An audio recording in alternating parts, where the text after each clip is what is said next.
Whew. What is up, everybody? It has been a minute. It is your host and number one hub hater, Scott Dredd, here with another episode of Dredd Skates. Of course, we're going to be taking a look at another electric skateboard today, and that board is the Wowgo 3X. All right, let's not dilly-dally. Cue the intro.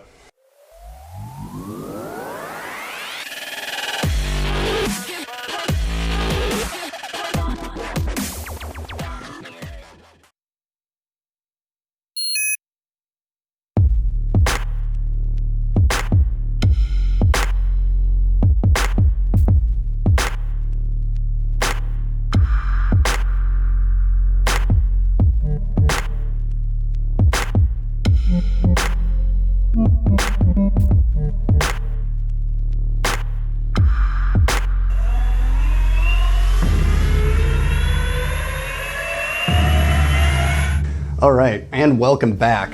If you're just joining us, this is Dredd Skates. I'm Scott Dredd, and this is a place where we review and ride electric skateboards. And today we're taking a look at the Wowgo 3X. Now, as some of you might know, if you're fans of me on Instagram, I started off with a Wowgo. I started off with a 2S. So I just kind of on a whim grabbed the 3X because it felt kind of like a natural progression of that brand's core budget board line. So let's get into kind of the ups and downs of this thing.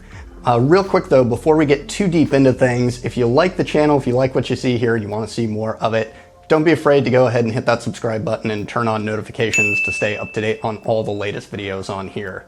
Helps me know that we're taking things in the right direction and you just want to see more of me. Otherwise, let's dive into this thing. Okay, so right off the bat, something I want to be real upfront about is if you approach me on the street and you asked me, hey Scott, is this board gonna last me over 1,000 miles? I would honestly tell you, I don't know. Unfortunately, that's not something I can really pin just on Wowgo. The QA issues with a lot of these budget-oriented boards are just kind of more endemic of like this category in general and not so much just specific to Wowgo. No guarantee to what kind of experience you're gonna have, 30 or 60 days after getting this thing. So with that in mind, let's get into some of the core specs, and here they are. Enthralling, right? But of course, specs don't tell the whole picture, so let's get into some of my own kind of nitty-gritty feelings on the ins and outs of this thing. So right off the bat, let's take a look at speed. Now, they have a listed top speed of 24 miles per hour. However, regularly, I could kind of push it a little closer to 25 or 26 on flat ground, and if you were to slap some larger wheels on there, like the I Wonder 105s or like the 120 mils, although I think you might have some wheel bite issues with those, you could probably get it a little closer to 28. And depending on your body weight and ride style, you probably could actually get the stock board up around there anyways, because it definitely puts out enough power, especially in turbo mode. Now, let's talk about that, because I've mentioned turbo previously in some of my videos and how I'm not a really big fan of it. However, Wowgo seems to have kind of also agreed with me here because turbo on the Wowgo is not limited like it is on the Meepo or the Backfire boards. It is basically just speed mode 4, and what it does is it just gives faster acceleration and a little more torque like right off the line. Now that comes at the expense of battery life, but you probably already guessed that. But for me, I think that's a worthwhile trade-off just because I'd rather not have the manufacturer tell me what I can and can't do with the board and lock that performance away behind some arbitrary feature. So I like that it's just another speed mode instead of being you have to put the Konami code in to unlock it or whatever. So moving on from there, one of the other interesting features that you might not really notice off the bat, it's kind of a blink and you miss it sort of thing, is the wheels. Now, they've gone for a 60mm width flywheel style wheel, which is to say most ABEC style or flywheel downhill longboard wheels are going to be about 50mm wide. However, theirs are 60, and what that translates to is you have more surface area in contact with the ground when you're doing things like carving or making really hard turns, which is a big benefit to new riders or people who are just kind of getting into skate for the first time, or if you like to carve just really deep and really hard. So big bonus there, like something just kind of like you wouldn't think about, but it's nice to see that Wowgo as a brand actually does think about these things. And there's another thing that I noticed about this, which also kind of lends more into that, and that's that the bumpers, or the board bumpers, are included, both the nose and the tail guards. And basically all those are the little rubber bits that keep it, the board from like smacking against the ground and keep it looking all nice and pretty, or keep it from messing up your hardwood floors. Normally that's an aftermarket purchase. With the Wowgo 3X, they're included. So another thing here, while we're in that neck of the woods, obviously, if you want to see all the goodies that come in the box, you can check out my unboxing video on this board back on my main channel. There's plenty of good extras in there, but too much to go over in one video, so definitely give that a peek after this one if you haven't already watched that one. So going on from there, let's talk about the remote. Kind of a push here. Really, Wowgo hasn't pushed the envelope too much in terms of their in-house remote. It's got some fairly nice ergonomics. It's a standard Hobbywing OLED controller. I think we got it up on screen here. Shows basic telemetry, battery level, board remote battery level.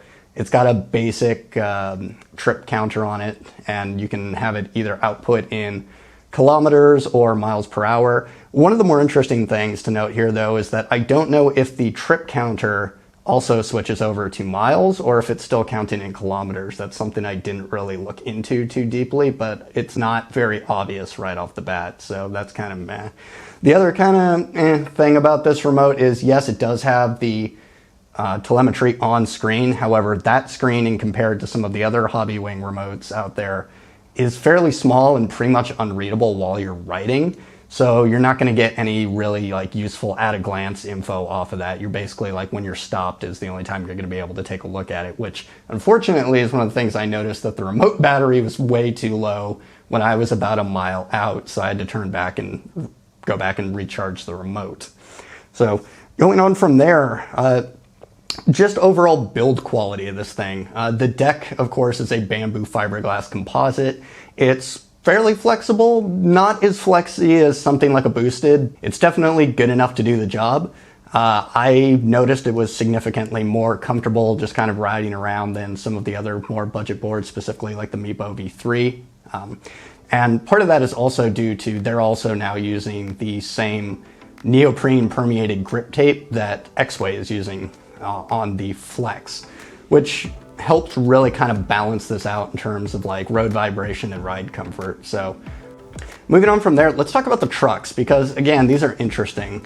So the front trucks are brand name Paris trucks, or at least the hangers are. Actually, the hangers and the base are. But what's interesting about that is the rear trucks are still their kind of in-house OEM generic trucks. And that's interesting for two reasons. One, because Wowgo is probably buying these things in bulk. And the other reason is that they probably had the facilities to turn the rear hangers themselves to fit the motor mounts on. So I don't know why. Maybe it's just cheaper to go with the in-house stuff for the drivetrain hangers, but just something interesting to note. And then from there, I'll just mention this real briefly because this is kind of in my wrap session, is that they are using Paris hardware. However, they are not using Paris bushings. So again, kind of an interesting collection of choices here. So again, this is a budget board that punches well above its weight in terms of features, if not so kind of fit and finish and final quality. And that's not to say that the board is bad. If you actually look at this thing, like you would put it next to something like a boosted stealth, and you know, like in a medium lit room, like you wouldn't really be able to tell them apart too much. It's more so when you look real closer that things kind of, you know, get a little bit dodgy. But the actual build quality of the board is solid, and I think that's one of the best characteristics of this thing. Like, for people who just want a daily commuter and they don't want to spend over $1,000. And that's really kind of the key point here, is that you're not spending a tremendous amount of money, but you are taking on those trade-offs when it comes to service life. And so with that, let's kind of get into some of the kind of rougher areas of this board. Of course, starting off with the QA. Now, as I mentioned in the opener there, is like, yes, I can't guarantee you this thing is gonna like keep going for over 1,000 miles, but I can't say that it's gonna be anywhere between 100 and 1,000 miles. Like, there's just no way you're gonna know like if something breaks on this board or when it's gonna break on this board. And it might be something as easy as like a battery swap or an ESC swap. And it's generally not too expensive comparatively, but having to wait on shipping from the factory and just the tediousness of getting replacement parts is really kind of a big negative here. So that is kind of like a big downside to going into the budget category. So from there, also, I mentioned that they are using the Paris hardware, which is fantastic. That was a classic upgrade for the original Wowgo and the Wowgo 2S. However, the fact that they're not using Paris bushings kind of throws that all out the window, because what you were actually getting when you bought the Paris trucks was not actually the hangers made no difference. Like the weight and design didn't really change anything for performance-wise. What most people experienced is that the bushings were softer and you could turn easier than the stock bushings.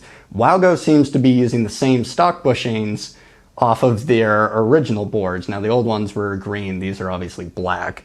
However, they feel very stiff, like a 93 or 96A. So one of the things I would recommend if you're going to get one of these boards is heading over to Riptide Sports or heading over to Mirror Skate and getting a new set of bushings, either just like a set of orangutan oranges, like if you want that boosted feel, or something, you know, a little bit more suited to your weight and ride style, because unless you're going to be punching it downhill style riding all the time, the stock bushings are incredibly stiff.